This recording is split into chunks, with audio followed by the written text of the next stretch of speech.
Hi everyone, আমার নাম সৌরভ রয়। আপনারা শুনছেন কিংবদন্তি ইউটিউব চ্যানেল। কিংবদন্তি ইউটিউব চ্যানেলে আপনাদের সকলকে স্বাগতম।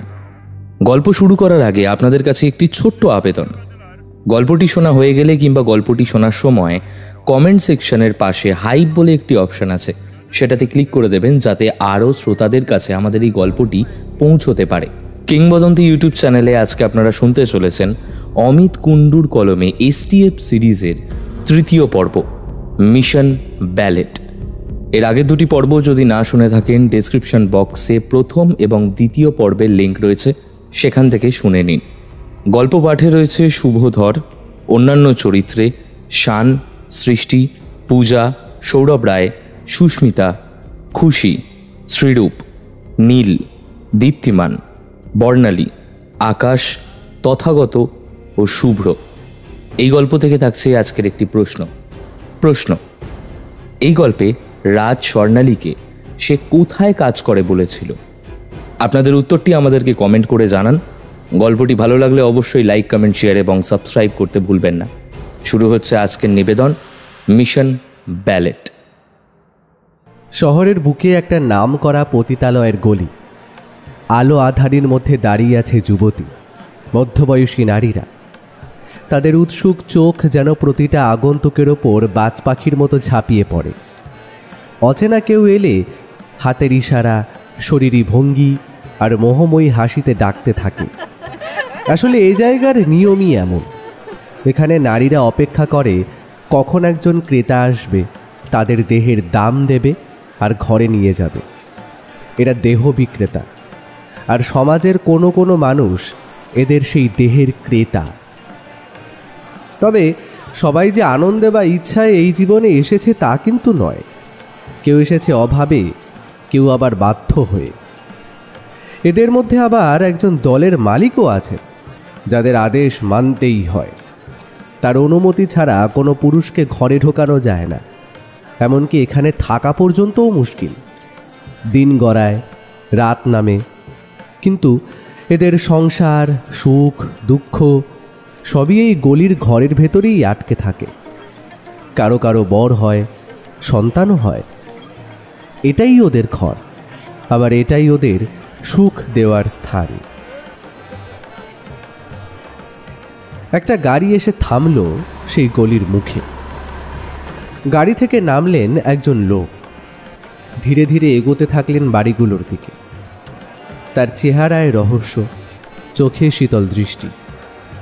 দাঁড়িয়ে থাকা যুবতীরা আগ্রহ নিয়ে ডাকতে থাকল, তবে উনি কোনো দিকেই না তাকিয়ে সোজা যেতে লাগলেন। আসলে সকলেই চায় একজন ভালো ক্রেতা যত বেশি নিজেকে সুন্দর করে দেখাতে পারবে, তার কাছেই পুরুষেরা ছুটে যাবে। লোকটিকে দেখে এক সুন্দরী যুবতী দৌড়ে এসে তার হাত টেনে নিজের কোমরে রেখে দিল। কোমল দেহের ছোঁয়ায় লোকটির বুক ধড়ফড় করে উঠল। লজ্জায় কথা আটকে গেল। হাত ছাড়িয়ে নিয়ে কেবল বলল, বুলটির কাছে যাব, নিয়ে যাবে? মেয়েটি অবাক হয়ে তাকালো, তারপর মৃদু হাসি দিয়ে বলল, কি দরকার বাবু, আপনি বরং আমার সঙ্গে আসুন। আপনার সব জ্বালা আমি মিটিয়ে দেব, চলুন। লোকটি পকেট থেকে একটা 500 টাকার নোট বের করে এগিয়ে দিল। মেয়েটি সন্দেহ ভরা চোখে তাকালো। কে আপনি? পুলিশ নাকি?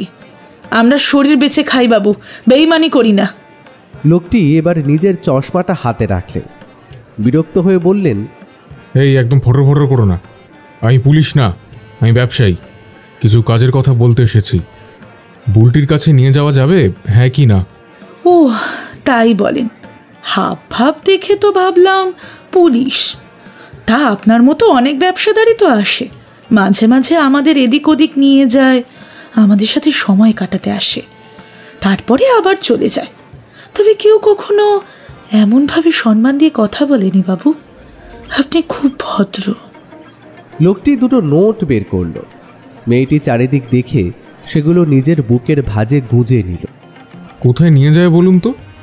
আমরা কিছু জানি না, আমাদের টাকা দিলেই চলে যাই। যা কথা বলার মাসির সাথে বলুন। এবার মেয়েটি লোকটিকে নিয়ে একটু দূর এগিয়ে গেল। এক বাঁক ঘুরেই ইশারায় একটা ঘর দেখিয়ে অন্যদিকে চলে গেল। লোকটি সোজা এগিয়ে গিয়ে দোকানের সামনে দাঁড়ালো। দোকানে মুদিখানার জিনিস বিক্রি হচ্ছিল। ক্রেতারা চলে যেতেই দোকানদার মহিলা নিচু গলায় বললেন, কি চাই বলুন? আমি একটু বুলটির সঙ্গে দেখা করতে চাই, জরুরি কথা আছে। মহিলা চোখ কুঁচকে জিজ্ঞেস করলো, কি কথা? আপনি কি পুলিশ নাকি? আরে আমি পুলিশ হব কেন? একটা ডিলের বিষয়ে কথা আছে।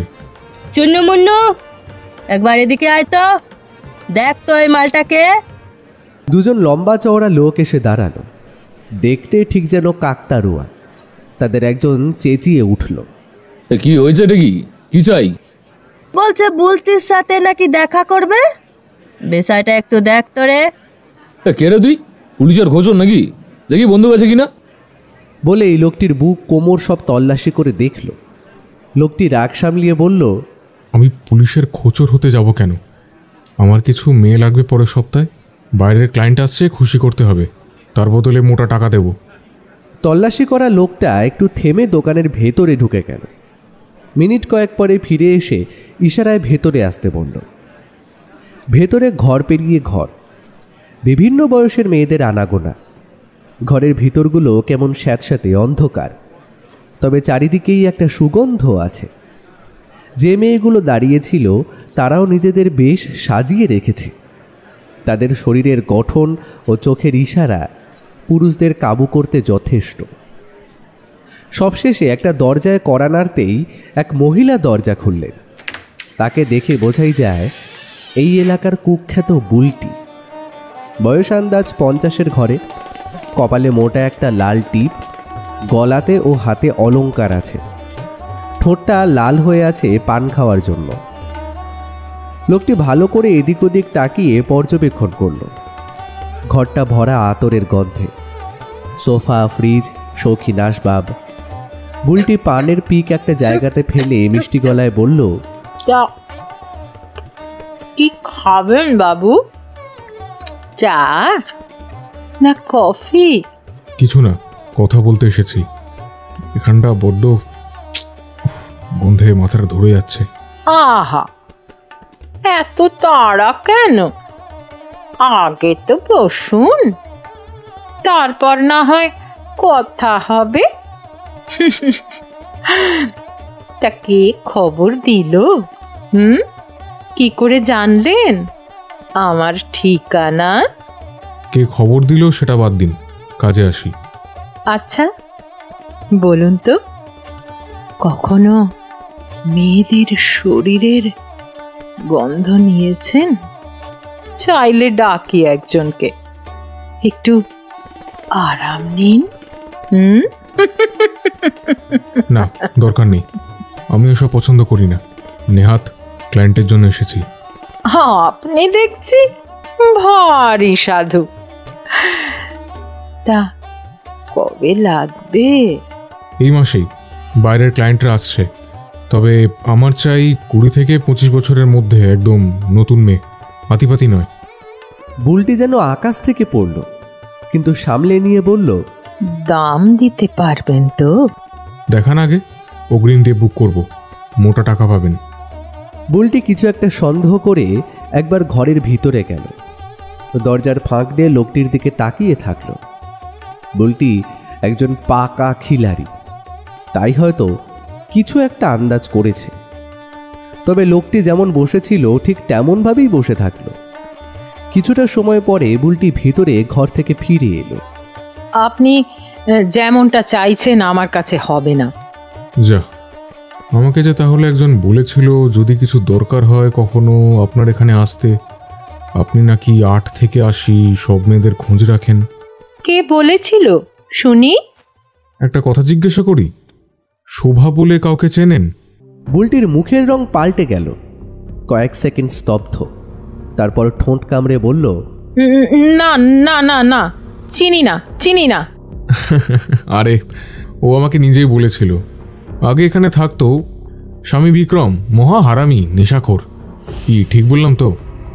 হ্যাঁ, বিক্রম তো আগে এখানকারই দালাল ছিল, মাল সাপ্লাই করত। শোভার সঙ্গে পালিয়ে গেল একদিন। মেয়েটা আমার মোটা কাস্টমার আনতো। দুঃখের খবর, শোভা বেঁচে নেই। বিক্রম ওকে আগুনে পুড়িয়ে মেরেছে, পুলিশ খুঁজছে। কি বলছেন? শোভা শোভা মরে গেছে? হ্যাঁ, মেরে দিল। তা বিক্রম এখানে আর আসে নাকি? সেই হারামজাদার আর এখানে আসার সাহস আছে নাকি? আর কি, চলি তাহলে।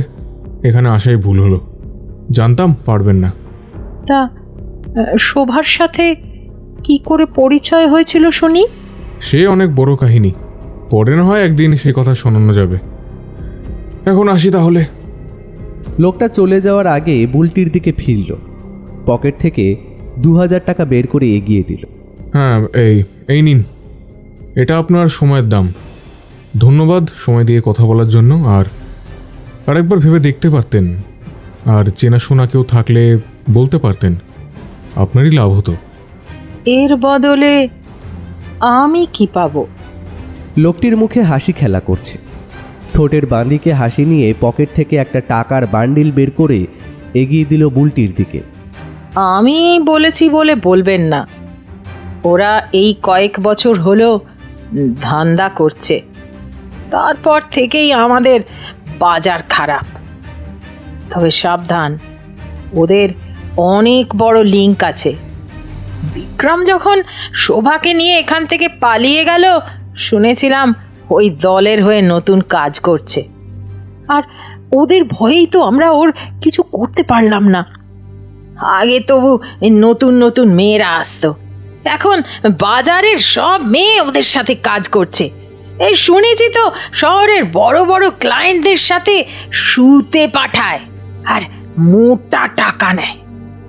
আসলে ওরা হলো সব শিক্ষিত দালাল, ভালো মানুষের আড়ালের থেকে এই কাজ করছে।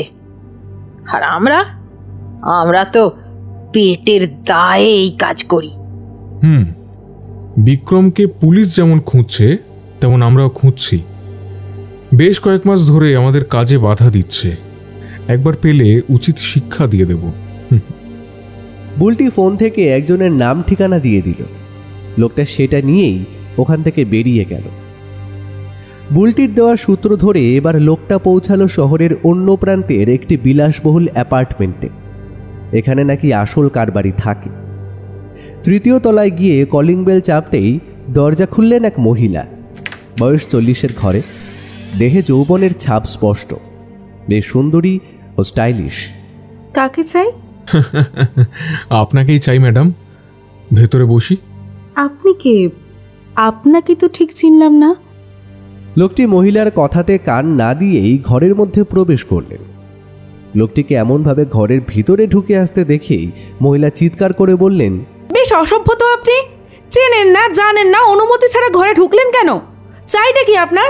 শুনেছি আপনি মেয়ে সাপ্লাই করেন। কি সব উল্টোপাল্টা বলছেন? কে বলেছে সব?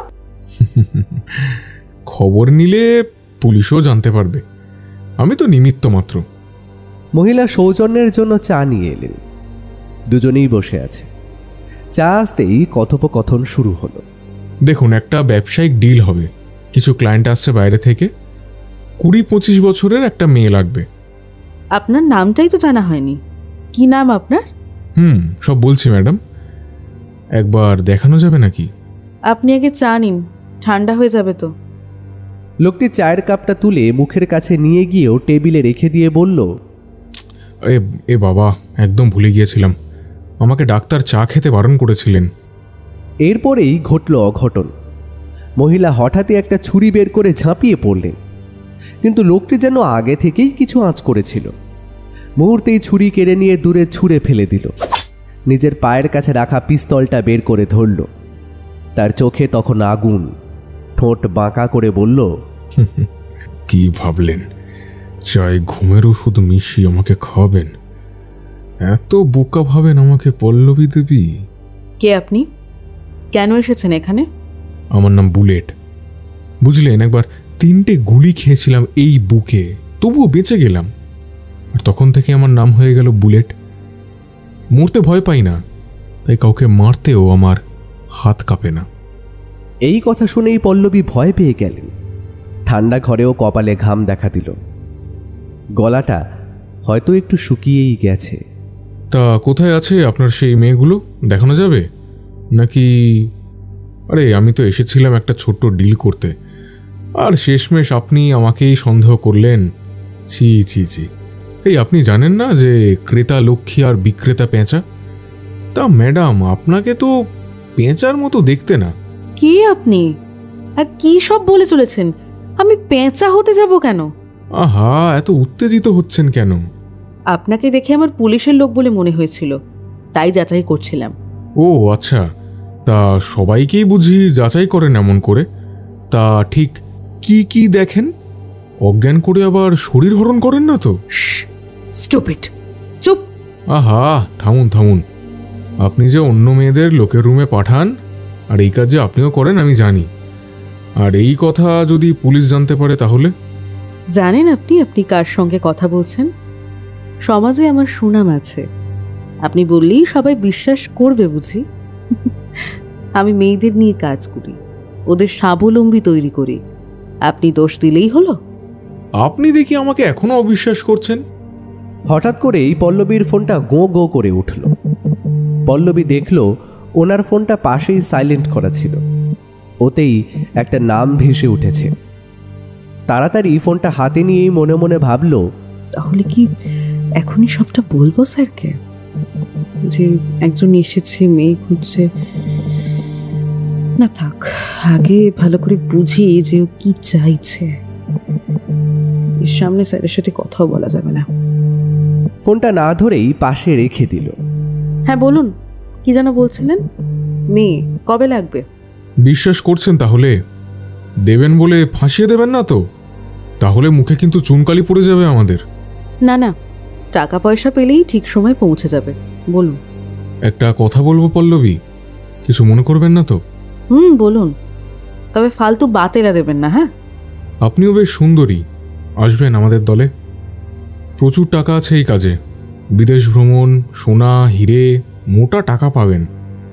যদি রাজি থাকেন বলবেন, আমি স্যারকে বলে দেখতে পারি। আবার বোকার মতন কথা বলছেন, যেটা বলছেন সেটাই বলুন। আরে না না, একদম না। আপনার মধ্যে একটা জাদু আছে, রাগী হলেও খুব মিষ্টি। আপনি আমাদের দলে থাকলে আরও তাড়াতাড়ি ডিল ফাইনাল করতে সুবিধা হবে, এটা ভেবেই বললাম। যাকগে সে কথা, কালকে এসে অ্যাডভান্সটা করে যাব, তখনই না হয় উত্তরটা জেনে নেব। লোকটি চলে গেলে লোকটির বলা শেষ কথাগুলো নিয়ে পল্লবী ভাবতে থাকল। আসলে মানুষের এত পরিশ্রম, পাপ কাজ করা কিসের জন্য? সে তো ওই একমাত্র টাকা, একটু উন্নত লাইফস্টাইল, একটু আলাদা করে থাকা, ভালোভাবে বাঁচার জন্য। তবে এখন চাইলেও আমি আর ওদের দলে যেতে পারবো না। তাহলে স্যার আমাকে আর ছেড়ে দেবেন না, কারণ আমি যে অনেক বড় দায়িত্বে রয়েছি। এখন ওইসব ভাবলেও বেইমানি করা হবে। এখন এটা নিয়ে না ভেবে স্যারকে কি বলা যায় সেটাই বরঞ্চ ভাবি। পল্লবীর ছবি বুলেট লুকিয়ে তার ফোনে তুলে নিয়েছে। বাড়ির ঠিকানা আর ছবি একটা নাম্বারে হোয়াটসঅ্যাপ করে দিল। মনে মনে অপেক্ষা করতে থাকলো কালকের জন্য। কালকের দিনটা একটু বেশি গুরুত্বপূর্ণ হতে চলেছে। দিনের পর দিন রাজ্যে এমন এক পরিস্থিতি তৈরি হয়েছে যেখানে সাইবার প্রতারণা আর কিডন্যাপিংয়ের খবরেই সংবাদপত্রের প্রথম পাতাগুলো ভর্তি হয়ে যাচ্ছে।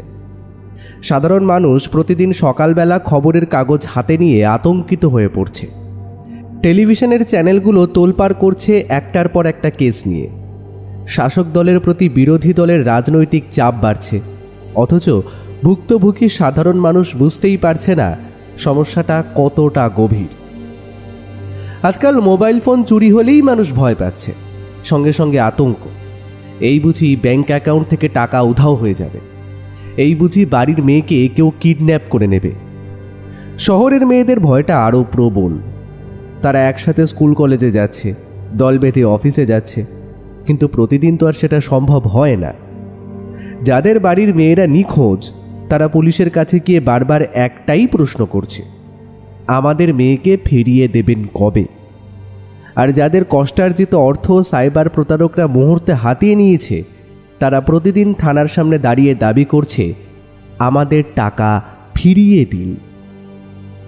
এই অবস্থায় পুলিশের উপর চাপ দ্বিগুণ। একদিকে রাজনৈতিক প্রেসার, অন্যদিকে জনগণের ক্ষোভ। রাজ্যের পুলিশের উচ্চপদস্থ অফিসাররা এক প্রকার নিঃশ্বাস ফেলতে পারছে না। সন্ধ্যা হলেই নিউজ চ্যানেলগুলো পুলিশের কাজের কাটাছেঁড়া করছে। আসলে জনগণকে তাতিয়ে দিয়ে নিউজ চ্যানেলগুলো নিজেদের টিআরপি বাড়ায়। আসল খবরের রংচং বেশি মাখালে মানুষ বেশি গ্রহণ করে। আসলে এই সমাজে এটাই চলে। আর এই সমস্ত বিষয়গুলোই জনতাকে খেপিয়ে দেয়। এটাই আরও বড় সমস্যা তৈরি করে দেয়। এতেই আরও চাপ বাড়ে প্রশাসনের। সমস্যাটা যত দিন যাচ্ছে তত বাড়ছে। মিস্টার বক্সি নিজের অফিস রুমে বসে এই সব বিষয়ে গভীর চিন্তা করছেন। তার চিন্তা করার আরও একটা কারণ আছে। সেই বিষয়ে কথা বলার জন্যেই রাজ ও শঙ্করকে বিশেষ প্রয়োজনে ডেকে পাঠিয়েছেন। অপেক্ষা করছেন তাদের আসার জন্য।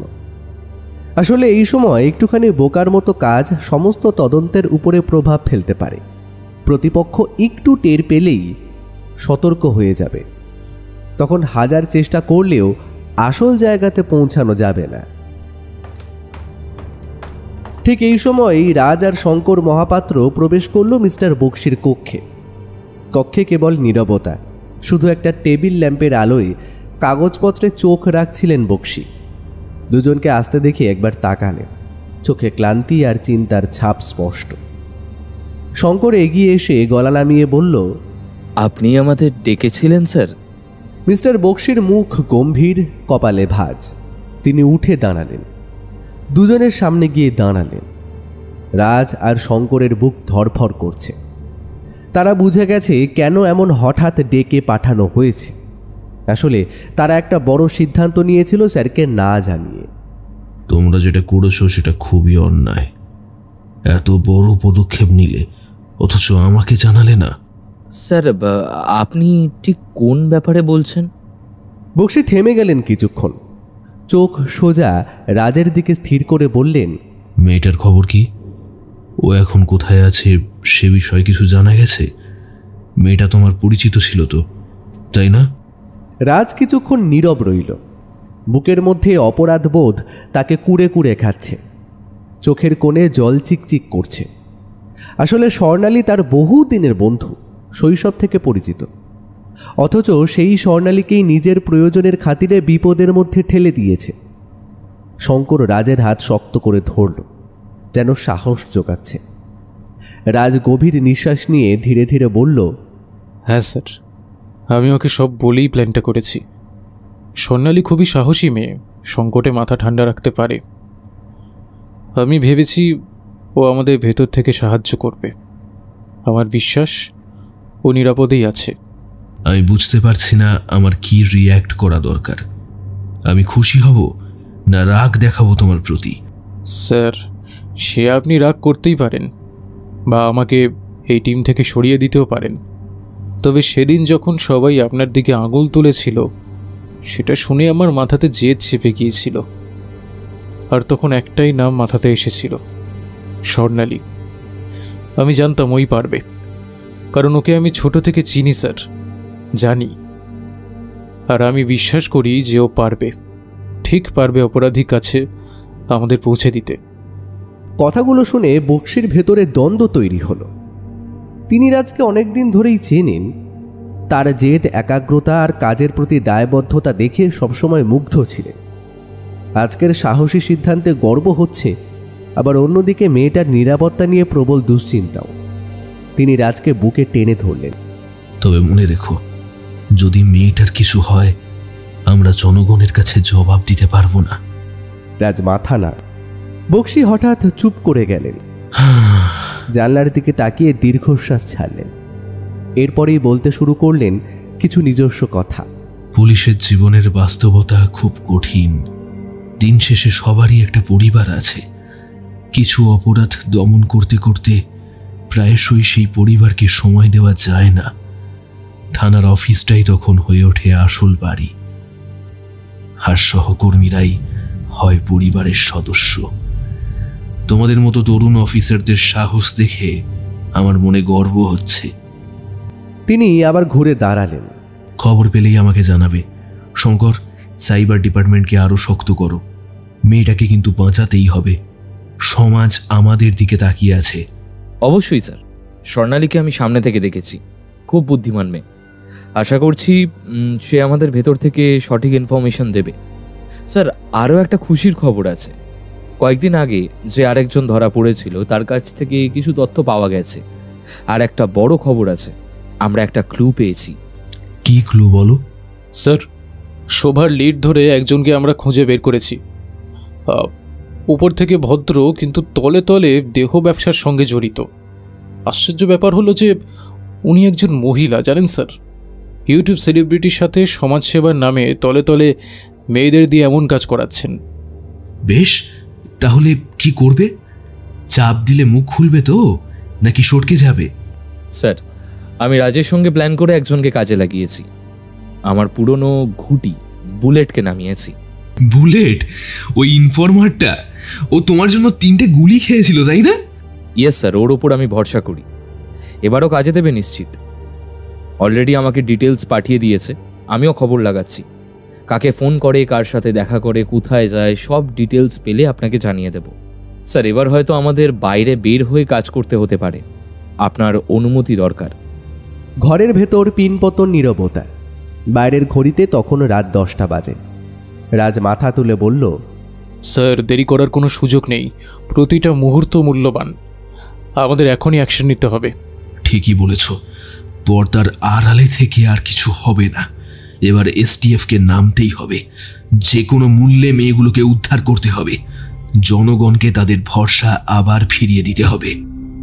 কথাগুলো শুনে রাজ আর শঙ্করের চোখে এক অদ্ভুত আগুন জ্বলে উঠল। তারা জানে সামনে কঠিন লড়াই অপেক্ষা করছে, কিন্তু এই কঠিন লড়াইয়ের ফলেই হয়তো শত শত মেয়ের জীবন রক্ষা পাবে। মিস্টার বক্সি রুম থেকে বেরিয়ে শঙ্কর ও রাজ নিজেদের কেবিনে চলে গেলেন। শঙ্কর ব্যস্ত হয়ে গেল বুলেটের পাঠানো তথ্যগুলো যাচাই করতে ও একটা প্ল্যান কষতে কালকে কেমন করে অপারেশন করা যায় সেই নিয়েই মনোনিবেশ করতে লাগলেন। সাথে আরও যাদের গ্রেফতার করা হয়েছে তাদের কিভাবে জেরা করা হচ্ছে, কি কি জানা গেছে সেটার একটা স্কেচ করছেন। যদি এর থেকে আরও কোনো বড় তথ্য বেরিয়ে আসে সেটার দিকে নজর দিচ্ছেন। অন্যদিকে স্বর্ণালীর কথা ভেবে মনটা খারাপ হয়ে যাচ্ছে রাজের। নিজের কেবিনে বসে আছে সে। চারপাশে আলো আঁধারির মতো নীরবতা। টেবিলের ওপর ছড়ানো কাগজপত্র, কেস ফাইল, কিছু রিপোর্টও। সবই যেন চোখের সামনে ধোঁয়া হয়ে যাচ্ছে। রাজ কিছুতেই যেন মন বসাতে পারছে না। বারবার 1 মাস আগের ঘটনাগুলো ফিরে আসছে মাথায় তার। ডিজিপি, এডিজিপি, পুলিশের গোয়েন্দা বিভাগের কিছু উচ্চপদস্থ কর্মচারী এবং মিস্টার বিশ্বনাথ বক্সি মিটিংয়ে বসেছিলেন। কনফারেন্স রুমের আলোটা খানিকটা ম্লান ছিল। টেবিল ভর্তি কাগজপত্র, বোর্ডে কয়েকটা অপরাধীর ছবি টাঙানো। গম্ভীর পরিবেশে সবার চোখ ছিল ডিজিপির দিকে। ডিজিপি সাহেব গলা পরিষ্কার করে ধীর কণ্ঠে বললেন, এতগুলো দিন পেরিয়ে গেল, এখনো কোনো সমাধান পাওয়া গেল না। এমন করে চলতে থাকলে মানুষের নিরাপত্তা দিতে আমরা কিন্তু ব্যর্থই হব। তার কণ্ঠস্বরের মধ্যে চাপা রাগ আর অসহায়তার মিশ্রণ ছিল। টেবিলের চারপাশে বসা সবাই একে অপরের দিকে তাকালো। এডিজিপি এবার শান্ত স্বরে বললেন, স্যার, আমার মনে হয় আমাদের আরও সতর্ক হয়ে তদন্ত করা দরকার। কথা মতো স্পেশাল ফোর্স গঠন হয়েছে, কিন্তু তারপরেও কাঙ্ক্ষিত রেজাল্ট আসছে না। ডিজিপির দৃষ্টি এবার ঘুরে গেল মিস্টার বক্সির দিকে। তিনি ছিলেন এই পুরো টিমের দায়িত্বপ্রাপ্ত অফিসার। মিস্টার বক্সি, আপনার কিছু বলার আছে? আপনাকে তো এই কঠিন দায়িত্ব দেওয়া হয়েছিল। কি মনে করেন, আপনি কতটা পেরেছেন? মিস্টার বক্সি গম্ভীর চোখে টেবিলের দিকে তাকিয়ে ধীরে বললেন, স্যার, আমাকে আর কিছুদিন সময় দিন। আশা করি আমরা এর জাল ছিঁড়ে ভিতরে প্রবেশ করতে পারবো। আমি এমন করে পুলিশ ডিপার্টমেন্টের নাম ডুবতে দেব না। আচ্ছা বেশ, তবে দেখবেন যেন সময়টা বেশি দিন না লাগে। এই বিষয়টা যেন আমাদের হাতের না বাইরে বেরিয়ে যায়। আচ্ছা, যে মেয়েগুলো কিডন্যাপ হলো তাদের কি খবর? মিস্টার বক্সি দ্রুত উত্তর দিলেন, স্যার, এমন কোনো খবর পাওয়া যায়নি যে দেশের বাইরে নিয়ে যাওয়া হয়েছে। তবে আমার মনে হয় দেশের ভেতরেই এরা আছে। আমরা সব জায়গায় এদের ছবি ছড়িয়ে দিয়েছি। অন্যান্য রাজ্যের পুলিশকেও ইনফরমেশন দেওয়া হয়েছে। তারাও সতর্ক রয়েছে স্যার।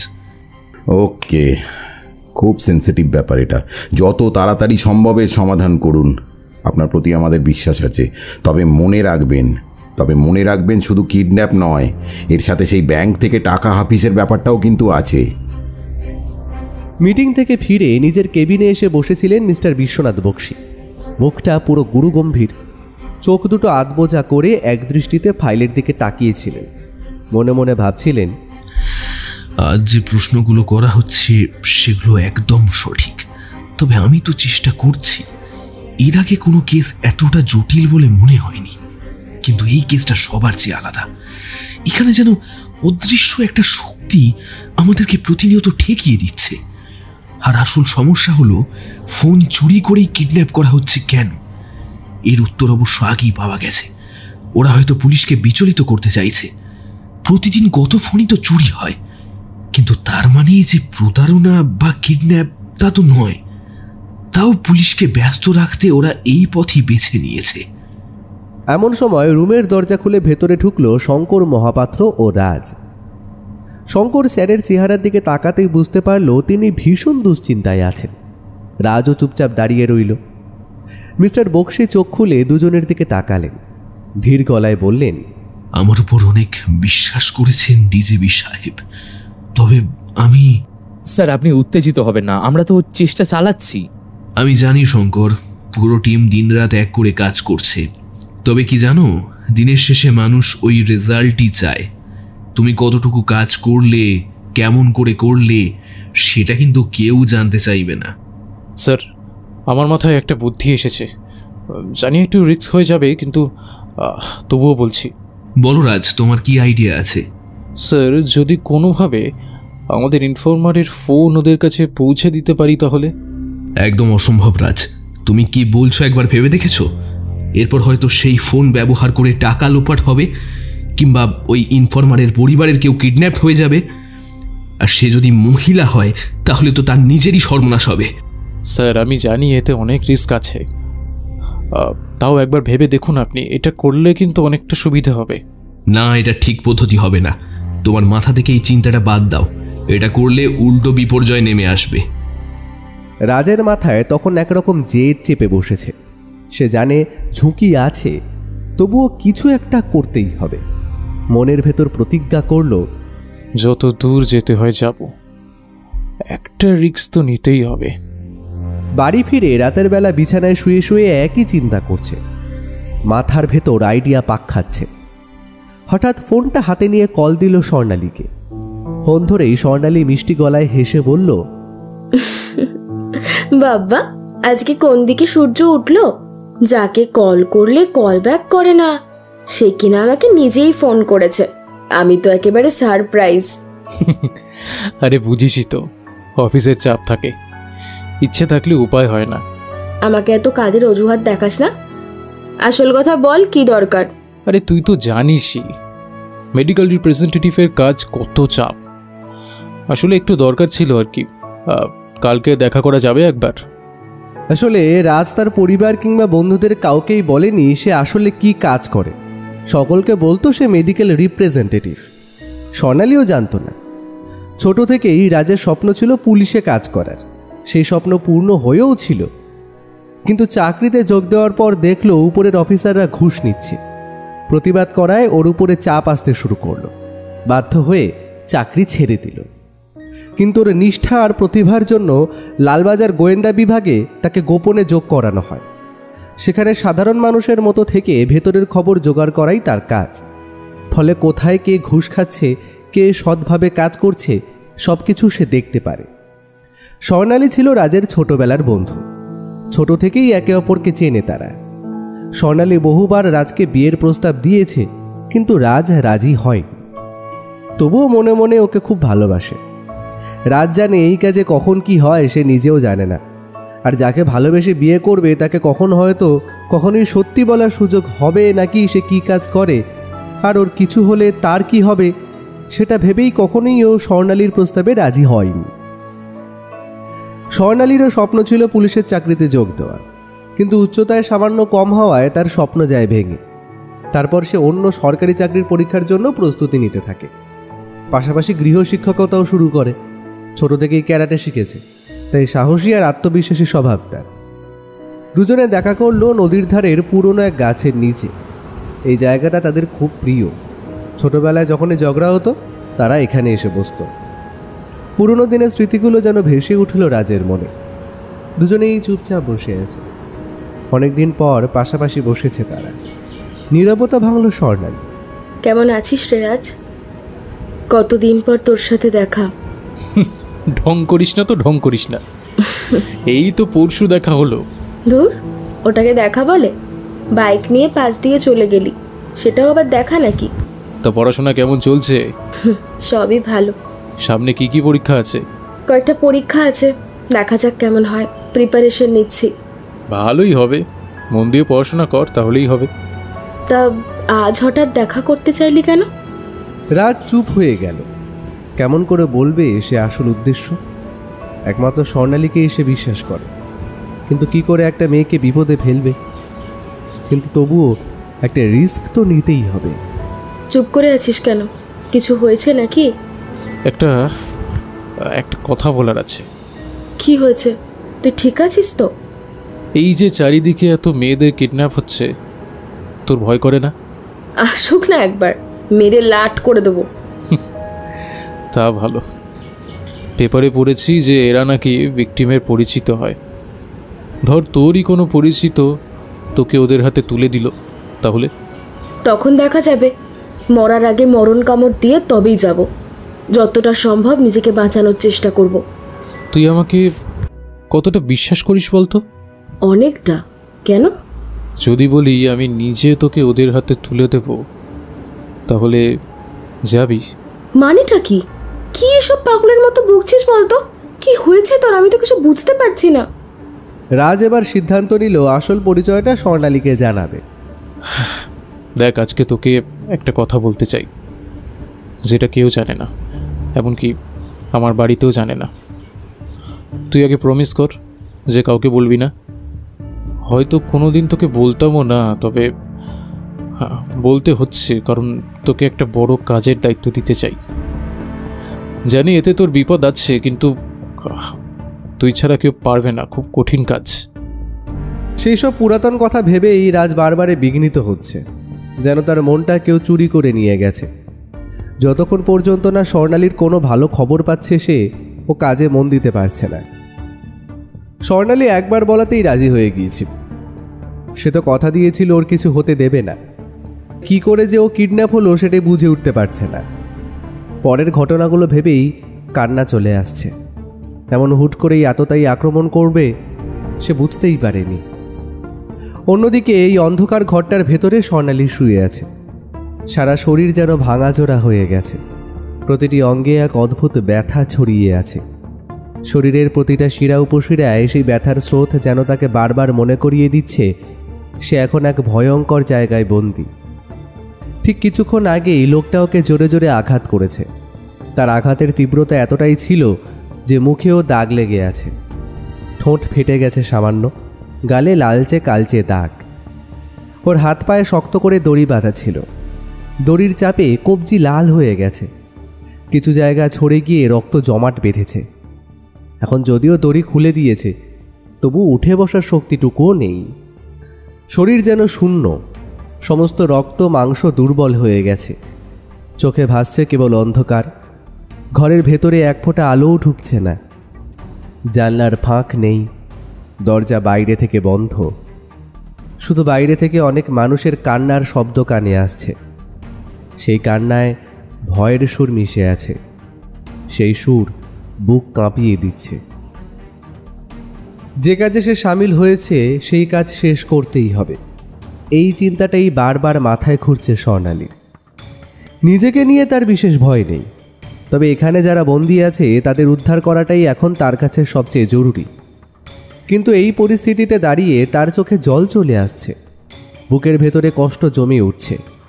বারবার ভাবছে সে কেমন করে ট্যাপ হলো, কিভাবে এই অপারেশনের পার্ট হয়ে গেল সে। স্মৃতির ভেতরে ফিরে গেল স্বর্ণালী। মনে পড়ল রাজের সঙ্গে সেই কথোপকথন। রাজ একদিন ওকে বলেছিল, আমি পুলিশের গোয়েন্দা বিভাগে কাজ করি, এই কথা এর আগে আমি কাউকে বলিনি, তোকে বিশ্বাস করে পুরোটা বললাম। স্বর্ণালী তখন অবাক হয়ে গিয়েছিল, বলেছিল, মানে? কিন্তু তুই যে বলেছিলিস তুই মেডিকেল রিপ্রেজেন্টেটিভের কাজ করিস। দেখ, আমি জানি তুই অবাক হচ্ছিস। আসলে পুলিশের চাকরিটা ছেড়ে দেওয়ার পরে ওরাই কয়েকদিনের মধ্যে আমার সঙ্গে যোগাযোগ করে, আমাকে গোপনভাবে কাজ করার জন্য অফার দেয়। তোর মনে আছে কিনা জানি না, শহরে যখন জাল ওষুধের কারখানাটা ধরা পড়েছিল তখন থেকে আমি এই লাইনে ঢুকি। কার কাছে মাল যেত, কারা ডিলার, কে মাস্টার মাইন্ড, সব বের করার কাজ করছিলাম। তাই সবাই ভাবে যে আমি অন্য পেশায় আছি। আমার তো ভাবতেই অদ্ভুত লাগছে, এত বড় সত্য তুই গোপন করে আছিস, কেউ জানলো না, তোর মা বাবাও জানে না। বল, কেমন করে সাহায্য করতে পারি? না রে, ইচ্ছা থাকলেও কাউকে কখনো বলতে পারিনি। বললেই আমার সঙ্গে সঙ্গে পরিবারেরও ক্ষতি হতে পারত। আজ তোকে বললাম একটা কারণেই, আমার তোর সাহায্যের প্রয়োজন। বল, কেমন করে সাহায্য করতে পারি? আমরা এখন তদন্ত করছি যে কিডন্যাপ আর সাইবার প্রতারণা করে টাকা লোপাটের কেসটা নিয়ে। বুঝলি, যারা এটা করেছে তারা মেয়েদের টার্গেট করছে, যাদের পরিবার প্রভাবশালী বা যাদের কোনো ফোন চুরি হয়েছে তাদেরই নিশানা করছে। স্বর্ণালী যেন সবকিছু বুঝে ফেলেছিল, বলেছিল, তাই আমাকে ওদের ডেরায় ঢুকতে হবে, তাই তো? এক্স্যাক্টলি। কিন্তু ব্যাপারটা ভীষণ ঝুঁকিপূর্ণ। আমরা জানি না যে এরা কিভাবে কিডন্যাপটা করে, কখন কিভাবে টার্গেটটা বেছে নেয়। তবে এটা জানি যে এটাই একমাত্র উপায়, ওদের আস্তানায় ঢোকার একমাত্র উপায় আমাদের কোনো একটা লোককে ওদের মধ্যে ইনফর্মার করে পাঠানো। আচ্ছা রাজ, আমি যদি আর না ফিরি? দেখ, আমার বিশ্বাস তোর কিচ্ছু হবে না, তবে হ্যাঁ, একটা রিস্ক তো থেকেই যাচ্ছে। আমি তোকে সবটা খুলে বললাম, now it's up to you. তুই ভেবে বল কি করবি। আমাকে ঠিক কি কি করতে হবে? তুই রাজি? I mean, you are sure about that? আমি তোকে বিশ্বাস করি, আমি জানি তুই আমাকে মরতে দিবি না, তুই আমাকে ঠিক বাঁচাবি। তুই এতটা বিশ্বাস করিস আমাকে? তুই নিজেকে আমার হাতে তুলে দিলি। হ্যাঁ, দেখ, তোর কিছু হয়ে গেলে আমি তো নিজেকে কোনোদিন ক্ষমা করতে পারবো না রে। স্বর্ণালীর চোখে জল ভেসে উঠেছিল। সে চুপ করে থেকে হঠাৎ বলল, রাজ, আমাকে ভালোবাসিস? আজ আমি এই সত্যটা জানতে চাই। রাজ তখন আর আটকাতে পারেনি, আবেগের বশে বলে ফেলেছিল, হ্যাঁ, বাসি, তোকে আমি খুব ভালোবাসি। এতদিন চুপ করেছিলাম কারণ আমি ভয় পেতাম যদি আমার কিছু হয়ে যায় তবে তুই তো একা পড়ে যাবি। আজকে তো তুইও আমার দলে। সবটা খুলে বলতে পেরে বেশ হালকা লাগছে। এই কথার পর স্বর্ণালী রাজের হাতটা শক্ত করে ধরে কেঁদে ফেলেছিল, আর রাজও নিজেকে বাধা না দিয়ে অশ্রুতে ভেসে গিয়েছিল।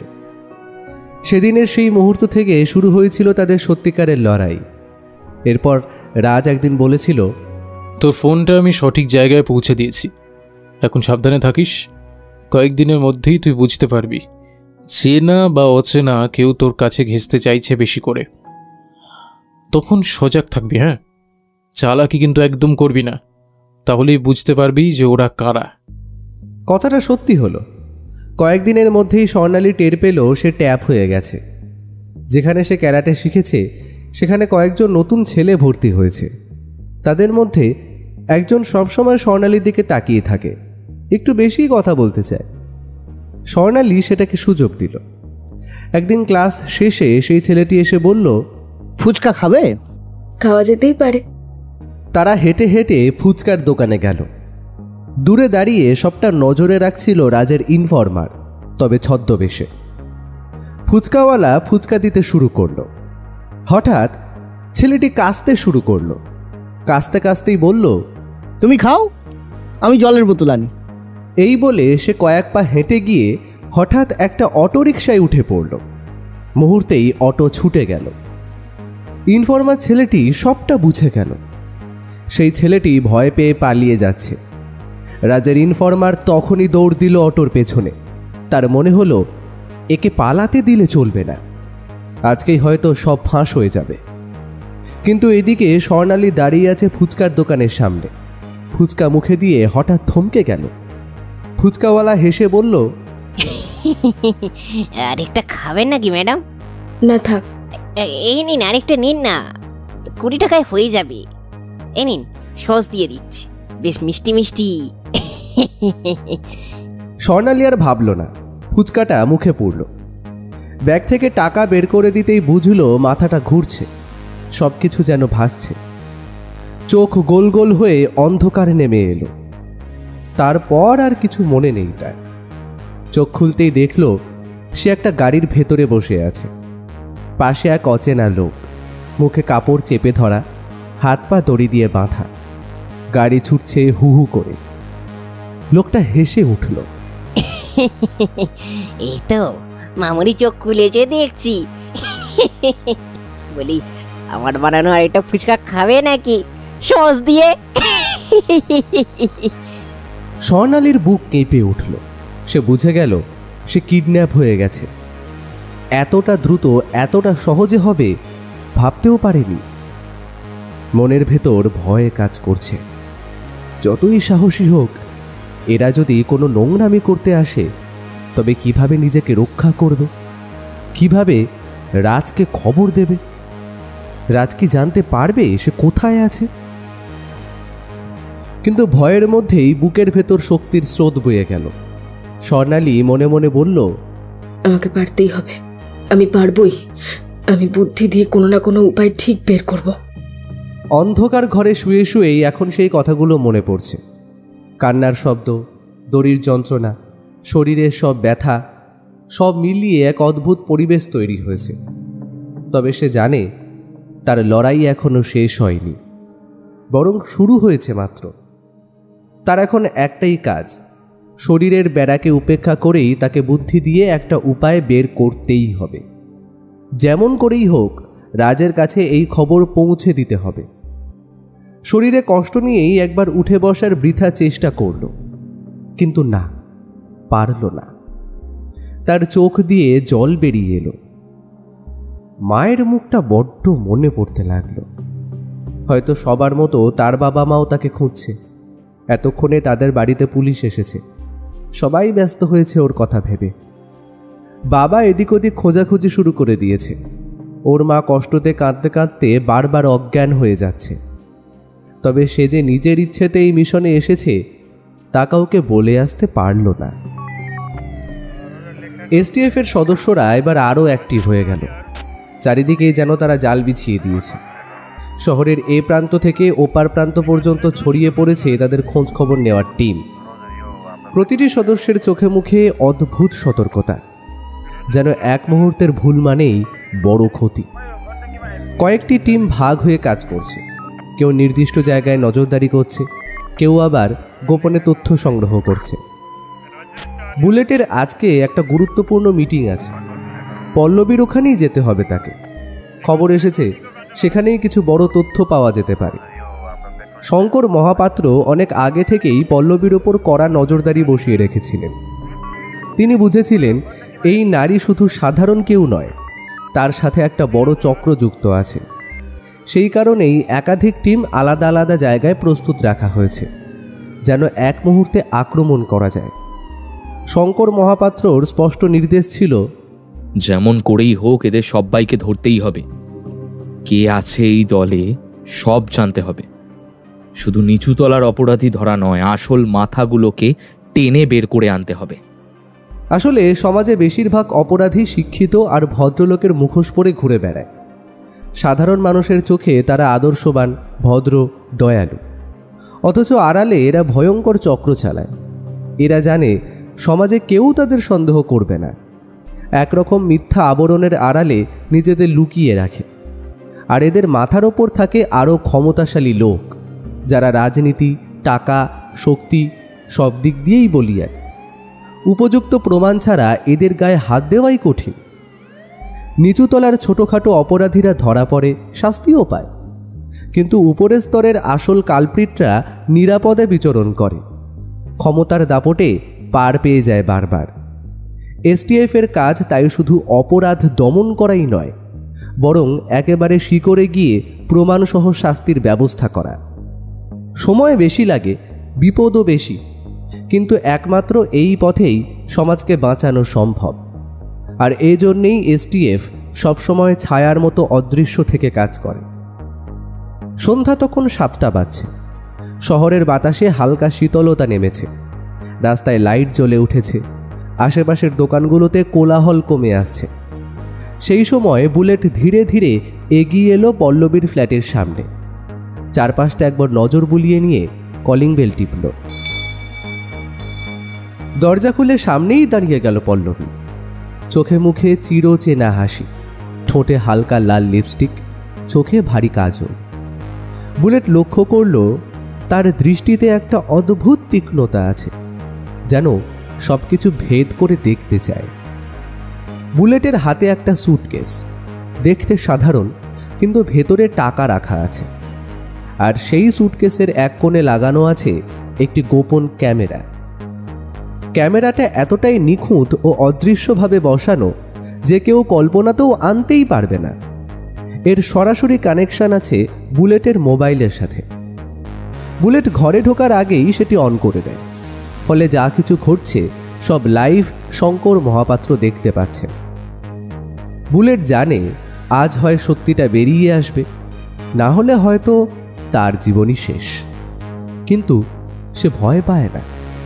তার মাথায় একটাই উদ্দেশ্য, যেমন করেই হোক গোপন তথ্য বার করতেই হবে। ঘরে ঢুকে সোফায় গিয়ে বসল বুলেট। ঘরটা আধো আলোয় ভরা, কোণে একটা হালকা সুগন্ধি ছড়ানো, যেটা পল্লবীর চরিত্রকেই প্রকাশ করছে। আকর্ষণীয়, অথচ ভেতরে লুকিয়ে আছে বিপদ। পল্লবী আগেই জেনে গেছে বুলেট কিছু খাবে না, তাই এবার সে কোনো খাবার অফার করল না, সোজাসুজি কথায় ঢুকল। কবে মেয়ে লাগবে আর কোথায়? টাকা এনেছেন তো? মেয়েগুলোকে আগে দেখতে চাই, তারপরে ডিল হবে। পল্লবী চতুর দৃষ্টিতে তাকালো, তার ঠোঁটে খেলা করল হাসি। সব হবে, তবে তার আগে আমাকে একটা উত্তর দিন তো। আগের দিন আমি যে অফার দিয়েছিলাম, আমি কি দলে যোগ দিতে পারবো কিনা জানতে চাইবেন না? ওসব পরে হবে, আগে আসল কথায় ফিরুন। পল্লবী ধীরে ধীরে উঠে বুলেটের কাছে এলো। তার হাত বুলেটের কাঁধ ছুঁয়ে নামলো হাতে। একটা শিহরণ খেলে গেল বুলেটের শরীরে। সে অনুভব করল চারপাশে যেন অদ্ভুত চাপা অস্বস্তি ছড়িয়ে পড়ছে। কিন্তু অভিজ্ঞ হিসেবে বুলেট সাবধানী, তাই সে হাতের আঙুল দিয়ে সুটকেসের পাশে লুকোনো বোতাম চেপে দিল। এটা ছিল গোপন বিপদ সংকেত। সঙ্গে সঙ্গে বাইরে থাকা এসটিএফ টিম সেই সিগন্যাল গেল পেয়ে।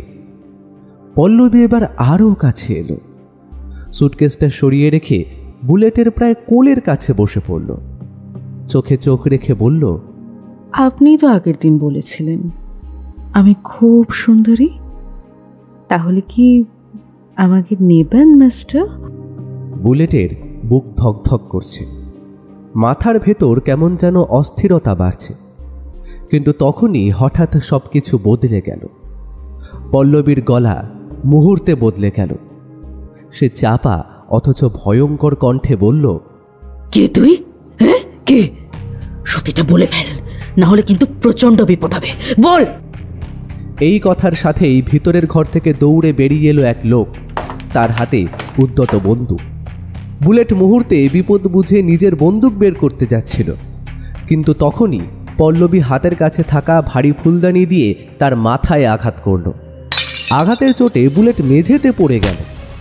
লোকটা এক ঝটকায় বুলেটের বন্দুক কেড়ে নিল, তারপরে নিজের বন্দুকটা সোজা বুলেটের মাথায় তাক করে ধরল। বুলেট এই অতর্কিত হামলাতে প্রস্তুত ছিল না। আঘাতে তার মাথা ফেটে রক্ত বের হচ্ছে, চোখটা বুজে যাচ্ছে। যতটা সম্ভব চোখ খোলা রাখার চেষ্টা চালিয়ে যাচ্ছে সে। তবুও বুলেটের চোখে ভয় নেই, খুব ব্যথা লাগছে। ব্যথা সহ্য করেই শান্ত গলায় বলল, আমি তো ডিল করতে এসেছিলাম, আমাকে এমন সন্দেহ করছেন কেন? এই সালা পুলিশের খোঁজর, কি ভেবেছিস? হ্যাঁ, আমরা কিছু টের পাবো না? বুলেট ভেতরে ভেতরে বুঝে গেল এরা আন্দাজে ঢিল ছুড়ছে, তবুও নিজেকে সামলে রাখল, যেন নির্দোষ প্রমাণ করতে পারে। আপনারা ভুল করছেন, আমি সত্যি ডিল করতে এসেছি। আমাদের বোকা বানাচ্ছিস সালা? কোন গ্যাং থেকে তুই এসেছিস এক্ষুনি বল আমাদের। আমার সত্যি মেয়ে দরকার। শুনলাম পল্লবীকে নাকি অফার দিয়েছিস দলে নেওয়ার, তা কোন দলে কাজ করিস সেটা বল দেখি, বল বল। আমি এখন সেটা বলতে পারবো না, আমার ওপর থেকে বারণ আছে। সালা শুয়োর, তোদের মতো লোকগুলোকে না এই আমি খুব ভালো করে চিনে ফেলি, বুঝলি? ওই সুটকেসটা খোল দেখি, কি আছে ওর ভেতরে, দেখা এক্ষুনি। এতে টাকা আছে, ডিল ফাইনাল হলে অ্যাডভান্স দেওয়ার জন্য এনেছিলাম। খুলতে যখন বলেছি চুপচাপ খুলবি, খোল দেখি কত টাকা আছে সালা। বুলেট ভয়ে ভয়ে হাত বাড়ালো সুটকেসের দিকে। ঠিক সেই সময় দরজায় টোকা পড়ল। লোকটা মুহূর্তে বুলেটের গলা চেপে ধরল, বন্দুক আরও কাছে আনলো। পল্লবী ধীরে ধীরে দরজার দিকে এগোলো। ফোঁটো দিয়ে উকি মেরে দেখল একজন সেলসম্যান দাঁড়িয়ে আছে। লোকটা পল্লবীকে হাত নেড়ে ইশারা করল যেন হটে যেতে বলে। পল্লবী দরজা খুলতেই ভেতরে ঢুকে পড়ল কয়েকজন লোক, কিন্তু তারা সেলসম্যান নয়, তাদের হাতে চকচকে বন্দুক। এক নিমেষে ঘরের ভেতরের পরিস্থিতি বদলে গেল। এসটিএফের টিম ভেতরে ঢুকে পড়েছে। এর আগেও স্বর্ণালী বেশি বকবক করছিল বলে ওকে একজন এসে কয়েকটা লাথি মেরেছে, চুলের মুঠি ধরে ঠুকে দিয়েছিল, এমনকি লাঠি দিয়েও বেশ কয়েক ঘা মেরেছে। স্বর্ণালী নিজেকে সামলে নিয়ে ধীরে ধীরে উঠে বসেছে। শরীরে ব্যথা আছে, গা জ্বালা করছে, যেন প্রতিটি অস্থি মনে করিয়ে দিচ্ছে তার ওপর কেমন নির্দয় অত্যাচার নেমে এসেছিল। কিন্তু মনের ভেতর সে ব্যথার থেকেও প্রবল হয়ে জেগে উঠেছে একরাশ রাগ, অভিমান আর সাহস। সেই সাহসই তাকে দাঁড়িয়ে থাকার শক্তি দিচ্ছে। অন্ধকার ঘরের ভেতর সে বসে আছে, চোখে মুখে ভয় নেই, বরং অপেক্ষা করছে কখন দরজার ওপারে কারো পদশব্দ শোনা যাবে। বাইরে মাঝে মাঝে অচেনা মানুষের কণ্ঠ ভেসে আসছে, কিন্তু বোঝা যায় না তারা কারা। মনে হচ্ছে যেন দূরে কোথাও দমবন্ধ পরিবেশে কয়েকজন মানুষের কথাবার্তা চলছে। হঠাৎ করেই দরজার বাইরে কারো হাঁটার শব্দ ভেসে এলো। স্বর্ণালীর বুক ধড়ফড় করে উঠল, কিন্তু সঙ্গে সঙ্গে সে তার ভেতরের ভয়কে শক্ত করে বেঁধে ফেলল। তীক্ষ্ণ গলায় চেঁচিয়ে উঠল, কেউ আছেন? কেউ আছেন? তার কণ্ঠের প্রতিধ্বনি ঘরের দেওয়ালে ধাক্কা খেয়ে ফিরে এলো। কয়েক মিনিট চুপচাপ, তারপরেই বাইরে থেকে এক রুক্ষ কণ্ঠস্বর ভেসে এলো, কি হয়েছে? এত চেল্লানোর কি আছে? স্বর্ণালী কোনো সময় নষ্ট না করে বলল, আমি বাথরুম যাব, খুব দরকার, প্লিজ আমাকে নিয়ে চলুন প্লিজ। বাইরের লোকটা একটু থেমে গেল, যেন কিছু ভাবছে। আসলেই এর আগেও একবার বাইরে নিয়ে যাওয়া হয়েছিল স্বর্ণালীকে। তখন তার হাত শক্ত করে বাঁধা ছিল, তার মুখে ঠেসে দেওয়া হয়েছিল কালো কাপড়, তাই চারপাশে কোথায় কে আছে কিছুই বুঝতে পারেনি। একদম অন্ধকার দুনিয়ায় হেঁটে গিয়ে আবার ফিরিয়ে আনা হয়েছিল তাকে। কিছুক্ষণ পর দরজার কপাট কেঁপে উঠল।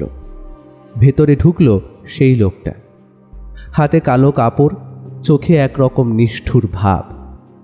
কাছে এসে কাপড়টা মুখে চাপিয়ে দিতে যাবে, ঠিক সেই মুহূর্তে স্বর্ণালী হঠাৎই ঝাঁপিয়ে পড়ল। সে তার সমস্ত শক্তি এক জায়গায় করে লোকটার মুখে জোরে একটা ঘুষি বসিয়ে দিল। এমন অতর্কিত আঘাত লোকটা একেবারেই আশা করেনি। কয়েক সেকেন্ডের জন্য ওর চোখ মুখ অন্ধকার হয়ে এলো। সুযোগটা হাতছাড়া করল না স্বর্ণালী। সে উঠে দাঁড়িয়ে নিজের শেখা ক্যারাটের কৌশল ব্যবহার করল। একের পর এক ঘুষি, লাথি, মাত্র কয়েক মিনিটেই লোকটা ধপ করে মেঝেতে লুটিয়ে পড়ল। চিৎকার করার আগেই স্বর্ণালী লোকটার মুখে মোটা কাপড় গুজে দিল। দ্রুত হাত পা শক্ত করে বেঁধে ঘরের এক কোণে বসিয়ে রাখল। কিন্তু নতুন সমস্যা হলো, দরজাটা ভেতর থেকে বন্ধ হয় না। তাই কৌশলে লোকটিকে দরজার কোণে উল্টো করে শুইয়ে রাখল, যেন কেউ বাইরে থেকে হঠাৎ ভেতরে ঢুকতে চাইলে বাধা পায়। এরপর সে লোকটার শরীরে তল্লাশি করতে লাগলো। তার হাতে উঠে এলো একটা পুরনো কিপ্যাড ফোন আর একটা বন্দুক। বন্দুকটা হাতে নিয়েই শরীর শিউরে উঠল স্বর্ণালীর। কোনো এক ভুল পদক্ষেপ মানেই মৃত্যুও হতে পারে। ফোনটাতে নেটওয়ার্ক একেবারেই নেই।